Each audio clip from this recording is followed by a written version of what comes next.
We are actually not independent. Independence तो हमें 99 साल की लीज पर मिली है और अब देखना ये होगा कि 99 साल बाद क्या होगा।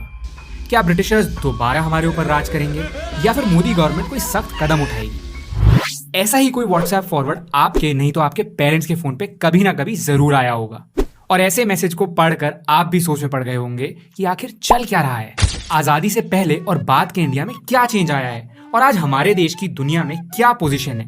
आइए जानते हैं इस वीडियो में। इंडिया जिसके पास इंडिपेंडेंस के बाद प्रॉब्लम्स के अलावा कुछ नहीं था, वो आज वर्ल्ड की 5th लार्जेस्ट इकोनॉमी बन चुका है। इंडिपेंडेंस या फिर आजादी, सुनने में तो ऐसा लगता है जैसे आजाद होते ही हमें सब कुछ मिल गया। कुछ लोगों को लगता है कि हमने ब्रिटिशर से चाय, रेलवेज और इंग्लिश लैंग्वेज की तरह बहुत कुछ इनहेरिट किया और बस चल दिए डेवलपमेंट की राह पर बिना किसी दिक्कत के। लेकिन ऐसा बिल्कुल भी नहीं है। भारत से अंग्रेजों को निकालना अपने आप में काफी बड़ा चैलेंज था, लेकिन उसके बाद इंडिया की कंडीशन को सुधारना उससे भी बड़ा चैलेंज था। उस समय के लीडर्स के कंधों पर बोझ था इंडिया की कंडीशन को हर तरीके से इंप्रूव करने का, सोशली, इकोनॉमिकली या इंटरनेशनली। सोचकर देखिए, इंडिया का लो लिटरेसी रेट, जहां अप्रोक्सीमेटली 88% लोगों को पढ़ना लिखना नहीं आता था, और पुअर इंफ्रास्ट्रक्चर भी, जहां रोड्स, रेलवेज और अदर पब्लिक यूटिलिटीज देश की जनता की नीड्स को पूरा नहीं कर पा रही थी। यहाँ के large number of poor people भी हमारी इकोनॉमी पर एक बर्डन थे।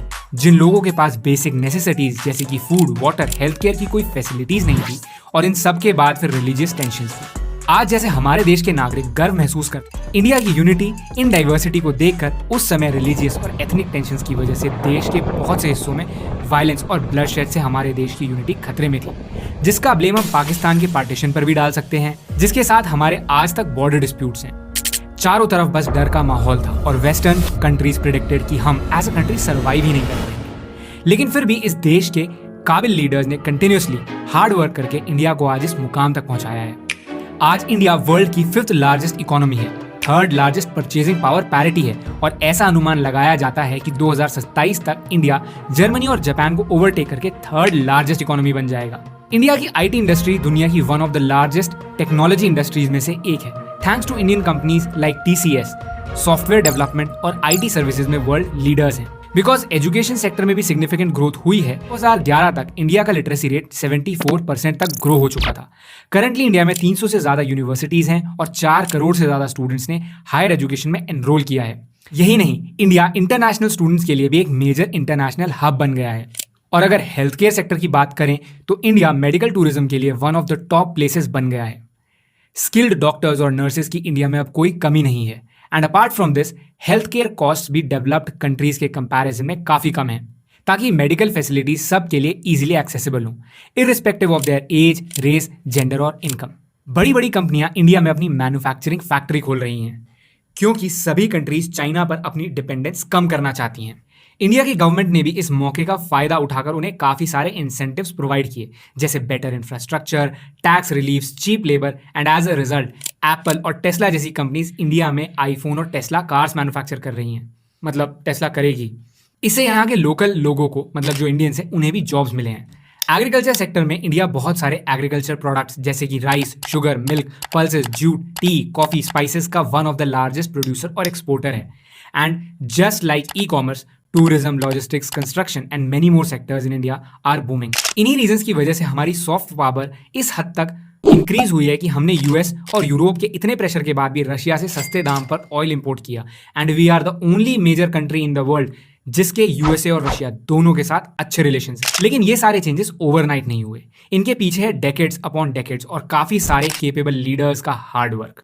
अगर हम अपनी जर्नी को ब्रीफ में सम करें तो 1947 से 1950 तक सरदार वल्लभ भाई Patel, the iron man of India, ने प्रिंसली स्टेट्स को यूनाइट किया।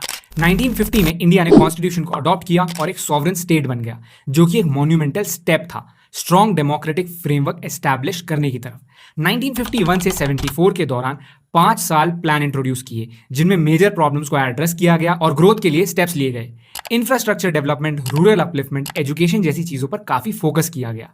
इसी फेज में इंडिया ने ग्रीन रिवॉल्यूशन को विटनेस किया और इस रिवॉल्यूशन ने न सिर्फ इंडिया को फूड शॉर्टेज से मुक्ति दिलाई बल्कि फूड सिक्योरिटी भी प्रोवाइड की। इंडिया ने इस रिवॉल्यूशन के बाद से ही एग्रीकल्चर प्रैक्टिस को कंटिन्यूअसली इंप्रूव किया है, जिसकी बदौलत आज इंडिया एग्रीकल्चर प्रोडक्ट्स को एक्सपोर्ट भी करता है। 1974 में सक्सेसफुल न्यूक्लियर टेस्ट किए गए, जिनकी वजह से हम बॉर्डर टेंशंस को काफी हद तक रिलीव कर बाकी सेक्टर्स में फोकस कर पाए। 1991 में economic liberalization severe economic crisis से उभरने के लिए इंडिया ने इकोनॉमिक लिबरलाइजेशन पॉलिसीज अडॉप्ट करी और फॉरेन इन्वेस्टमेंट के लिए अपने डोर ओपन कर दिए।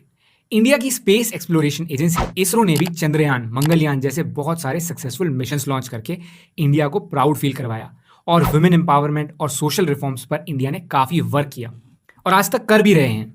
इसी का एक नतीजा था 3 तलाक बिल। ये थे a few of the many milestones जो इंडिया ने अचीव किए हैं, क्योंकि अगर हम सारे कवर करने बैठ गए तो ये वीडियो ना जाने कितने घंटे का बन जाए और फिर भी कुछ ना कुछ बाकी रह जाए। And we encourage you to share this video ताकि आप सबको बता सके इस इंडिपेंडेंस डे पर कि रियलिटी में कितनी हार्डशिप्स को फेस करके हमने कितना कुछ अचीव किया है and feel proud as an Indian. But still there is a long way to go for our country and us. ऐसी ही और इन्फॉर्मेटिव वीडियोस के लिए इस चैनल को सब्सक्राइब जरूर करना and I will see you in the next video.